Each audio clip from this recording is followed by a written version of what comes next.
கால் வச்சு திருமணம் பண்ணி மும்பைல செட்டில் ஆகிறாரு. அப்போ அப்ஸ்கேண்ட் ஆகிறதுக்காக அப்புறம் போலீஸார் பல முறை என்ன ட்ரை பண்ணாங்க அப்படின்னா, இங்க இருக்க காவல்துறை அதிகாரிகள் எல்லாம் சேர்ந்து மும்பைல இருக்க போலீஸ்க்கு இன்ஃபார்ம் பண்ணி அவரை எவ்வளவோ வந்து அரெஸ்ட் பண்ண ட்ரை பண்ண அப்பவும் அந்த பெண் வீட்டார் இருக்காங்கல்ல, மாமியார் வீட்டில் அவங்க வந்து ரொம்ப இன்ஃப்ளூயன்ஷியல் அதிகமாக இருக்க பர்சன், அவங்க மூலியமா இவர் தப்பிச்சுட்டே வந்துட்டு இருந்தாரு.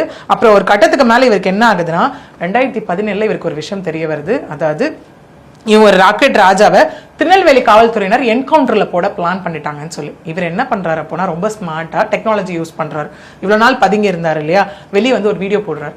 என்னன்னா, தான் ரீசெண்டா எந்த குற்ற சம்பவத்திலையும் ஈடுபடல, தான் மீது இருக்க குற்றங்களுக்கு எதுவுமே இது வரைக்கும் ஆதாரங்கள் இல்லை, அதனால எதுக்கு தேவையில்லாம அமைதியா இருக்க என்ன வந்து திருநெல்வேலி காவல்துறையினர் என்கவுண்டர்ல போடணும்னு சொல்லி ஒரு வீடியோ போட்டாரு. அது ரொம்ப பரபரப்பா ஆனதின் அடிப்படையில் திருநெல்வேலி காவல்துறையினர் அவங்களோட என்கவுண்டர் பிளானை டிராப் பண்ணாங்க. அந்த இடத்துல இல்லைன்னா 2017 அவரை என்கவுண்டர்ல போட்டிருக்க வேண்டிய ஒரு பர்சன் தான் அவர்.